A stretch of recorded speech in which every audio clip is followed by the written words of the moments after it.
Morning voice എന്ന പ്രതിദിന വചനധ്യാന പരമ്പരയിലേക്ക് ഏവർക്കും സ്വാഗതം.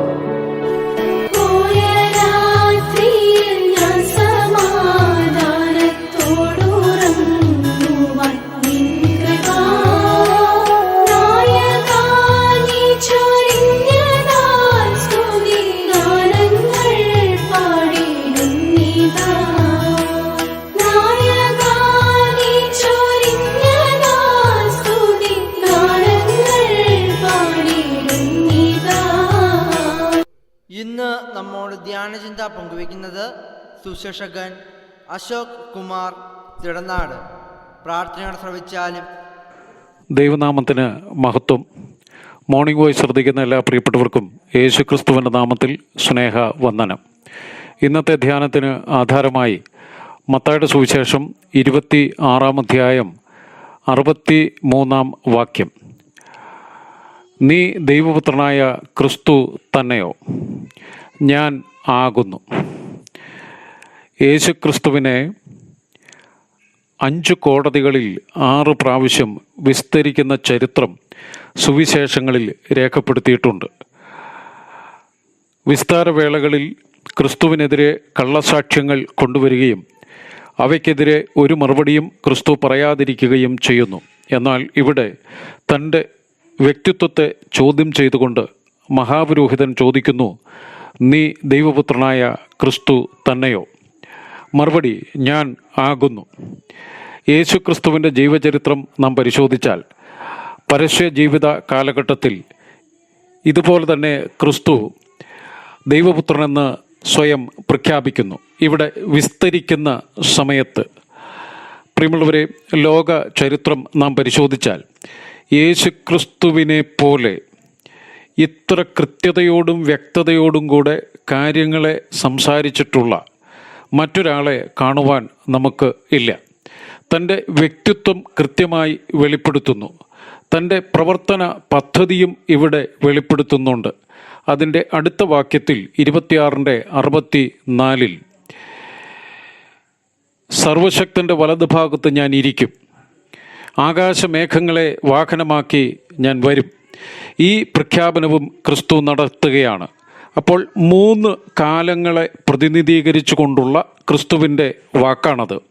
മഹാപുരോഹിതൻ്റെ മുമ്പിൽ നിൽക്കുന്നു, ഇനി സ്വർഗത്തിൽ ഇരിക്കുവാൻ പോകുന്നു, മടങ്ങി വരുവാൻ പോകുന്നു. ഈ 3 പ്രഖ്യാപനങ്ങളും എന്ന് പറഞ്ഞാൽ സ്ഥലകാല സാഹചര്യങ്ങൾക്ക് അതീതനായ ദൈവമാണ് താനെന്ന് ഇവിടെ പ്രഖ്യാപിക്കുന്നു. എന്നാൽ ഇപ്പോൾ മനുഷ്യനായി നിന്റെ മുമ്പിൽ നിൽക്കുന്നു, നിങ്ങളുടെ മുമ്പിൽ നിൽക്കുന്നു. എന്തിന്?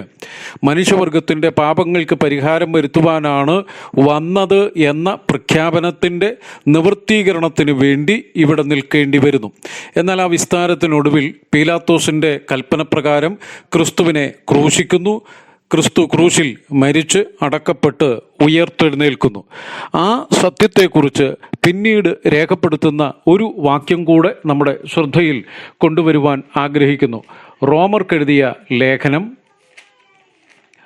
1-ാം അധ്യായം അതിൻ്റെ 3-ാം വാക്യത്തിൽ യേശുക്രിസ്തുവിൻ്റെ ദൈവീകത്വം അടിവരയിട്ട് വെളിപ്പെടുത്തുന്ന ഒരു വാക്യമാണ്.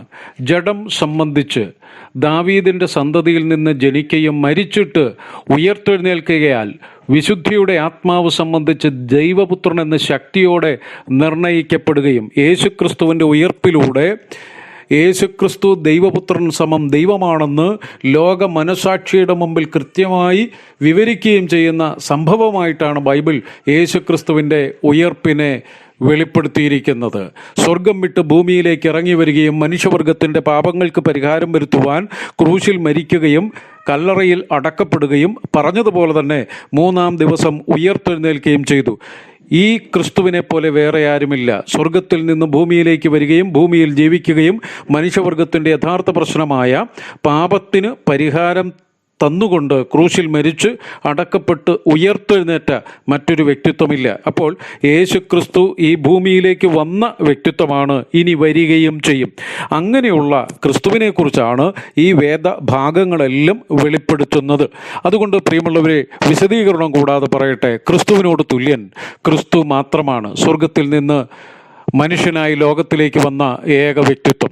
ഈ ക്രിസ്തുവിൻ്റെ പാപപരിഹാര ബലിയിൽ വിശ്വസിക്കുന്നവർക്ക് പാപമോചനവും ആത്മരക്ഷയും. ഇനി വിശ്വസിച്ച് ജീവിക്കുന്നവരെ സംബന്ധിച്ച് പറയട്ടെ, സ്ഥലകാലങ്ങൾക്ക് അതീതനായ കാലാതീതനായ കർത്താവ് ഒരിക്കൽ കൂടി കടന്നു വരികയും തന്നിൽ വിശ്വസിച്ച് ഈ ലോകം വിട്ട് കടന്നുപോയ വ്യക്തികളെ ഉയർപ്പിച്ച് തന്നോട് ചേർക്കുകയും അന്ന് ജീവിച്ചിരിക്കുന്ന വിശുദ്ധന്മാരെ രൂപാന്തരപ്പെടുത്തി തൻ്റെ അടുക്കലേക്ക് സ്വീകരിക്കുകയും ചെയ്യുന്ന യേശുക്രിസ്തു, മരണാനന്തര ജീവിതത്തെക്കുറിച്ച് കൃത്യമായി വിശദീകരിച്ചിട്ടുള്ള ഈ ക്രിസ്തുവിനെ അംഗീകരിച്ച് ഈ ലോക ജീവിതം ധന്യമാക്കി തീർക്കുവാൻ വിശ്വസിക്കാത്ത പ്രിയപ്പെട്ടവർക്ക് ഇടയാകട്ടെ.